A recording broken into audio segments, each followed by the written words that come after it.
Dia da morte.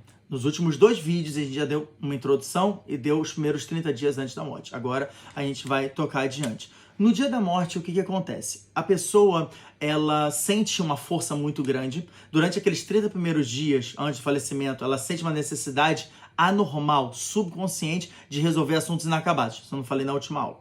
Mas nesse vídeo a gente está explicando isso.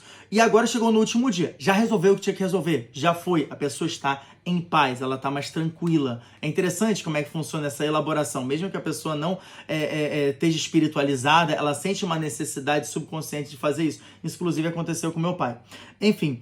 Então chegou o dia. Quem ela vê? Como ela vê? Quais são os sinais? Vamos lá. Primeira coisa, obviamente, se ela vai morrer, ela precisa ver o anjo da morte, tá bom? O anjo da morte é responsável pela morte de todo mundo. Não existe mas ele foi assassinado, por exemplo. Tá bom, quem deu quem tirou aquele último suspiro de vida da pessoa foi o anjo da morte. Isso, inclusive, é muito interessante, que é o que está escrito em Masechet Shabbat, na página 151b, que fala o seguinte: a pessoa tá para falecer, não toca nela. Ela tá regozijando, tá lá não sei o quê. Não toca nela, toma muito cuidado. Eu não sei se ela tá morta. Cuidado, espera pelo menos meia hora para tocar na pessoa. Obviamente, se eu tô falando, se é um profissional que pode salvar a vida da pessoa, é diferente. Mas, por exemplo, se não é uma pessoa profissional que ela só tá, faleceu, por quê? Vai querer dar aquele abraço, sabe? Tem gente que tem esse costume de fazer isso. Não faça isso, pelo menos durante meia hora. Porque Masechet Shabbat fala o seguinte: a pessoa, Haz Shalom, pode ser que esteja matando o outro cara.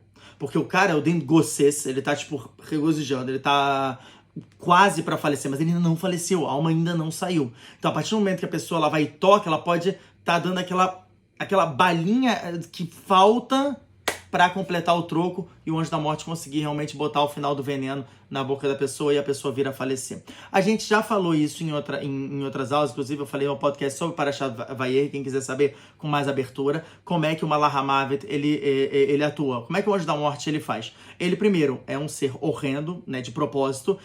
Tem quem diga, Masechet Avodah Zarah, na página 20b, que ele é cheio de olhos. Tem quem diz que não, ele é só um ser muito alto, escuro. E quem são esses olhos? São as almas que faleceram antes de seu tempo. Sim, existe essa realidade da pessoa falecer antes do seu tempo, caso, por exemplo, ela venha se apoiar em milagre, ou que ela tenha morrido de uma maneira estúpida, enfim, né? Não vamos entrar muito aqui, porque senão a gente vai perder o fio da meada. Ele é gigante e essas pessoas são as que ele vira babysitter, ele vira babá durante o tempo da pessoa até ela ir para o próximo estágio. Ele vem, chega, ele dá aquele medo, a pessoa morre de medo quando vê o anjo da morte, abre a boca e aí que ele enfia o primeiro veneno. Ele não tem uma ceifa, que nem eu falo, ceifador sinistro. Não é assim. Ele tem, na verdade, uma espada. Assim o Zohar explica em Parashat Pikudei, da Frei Samerdalet e Rei Samezain, na página 264b e na página 267a. Ele tem uma espada, também Masechet Avodah Zarah, na página 20b, explica sobre isso, só que Masechet Avodah Zarah fala que somente tem uma gota e o Zohar explica que não, são 3 gotas, é uma que se divide em 3.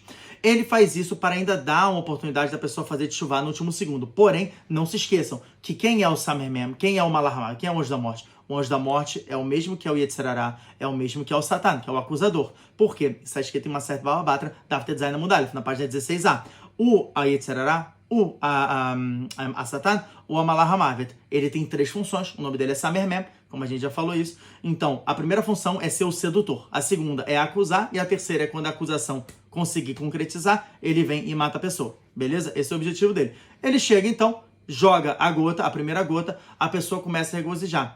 Tem como ele eu não ver o anjo da morte no momento do meu falecimento? Não. Aí se eu for um tzadik gamur, se eu for um tzadik completo, o que vai acontecer vai que ele estará em segundo plano. Quem estará em primeiro plano é a Shekhinah, a presença divina, que é uma maravilha, uma coisa muito boa. Detalhe, fora da terra de Israel, não tem. Só o Malach HaMavet, tá bom? É importante dizer isso. A Shekhinah, ela fica dentro da terra de Israel. Por isso que os sábios que estudam Kabbalah sabem muito bem que para falecer fora de Israel é um medo absurdo. Tanto que, por exemplo, o Rav Meir Eliyahu Shlita, quando ele vem para Eretz Israel, ele beija a terra de Israel. Ele fala, Baruch Hashem, voltei. Ele trabalha realmente fora de Israel, que ele dá as aulas e tudo, ele tem as comunidades que ele cuida, mas quando ele volta ele sempre beija, porque é sabido isso. Quando você está na terra de Israel, você está mais protegido. A Shekhinah pode aparecer e tudo no momento da pessoa falecer. Caso contrário, é só o Malach HaMavet. Também existe uma outra diferença muito importante de se dizer entre como é que funciona o anjo da morte dentro da terra de Israel e fora da terra de Israel. Dentro da terra de Israel, A gente vai falar isso na próxima aula, no próximo vídeo. Eu gostaria só que você explicasse o que é uma morte estúpida. Uma morte estúpida, por exemplo, uma Masechet Hagigah da Daf Amud Beit, no finalzinho da Rei Amudav, na página 5a, no iniciozinho, fala que, por exemplo, uma mulher, ela veio e ela colocou a cabeça dentro do forno para ver se estava funcionando. O forno queimou a cabeça dela, ela morreu. É sério, ela morreu assim e foi aí que o anjo da morte pegou ela. Atravessar a rua sem olhar. Atravessar a rua sem olhar, por incrível que pareça, você andar de carro sem usar o cinto.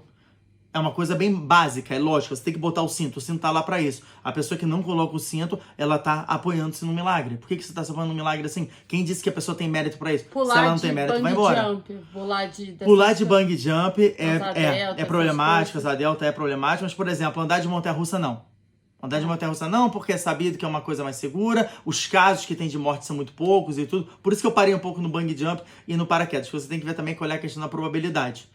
Entendeu? São uns riscos maiores, eu concordo, mas não se apoiar no milagre. Se apoiar no milagre é você, por exemplo, não verificar o paraquedas e você pular de paraquedas. Sair andar. Entendeu? A pessoa andar e não olhar. Sozinha à noite. Andar à noite sozinha, exatamente. Principalmente no Rio de Janeiro.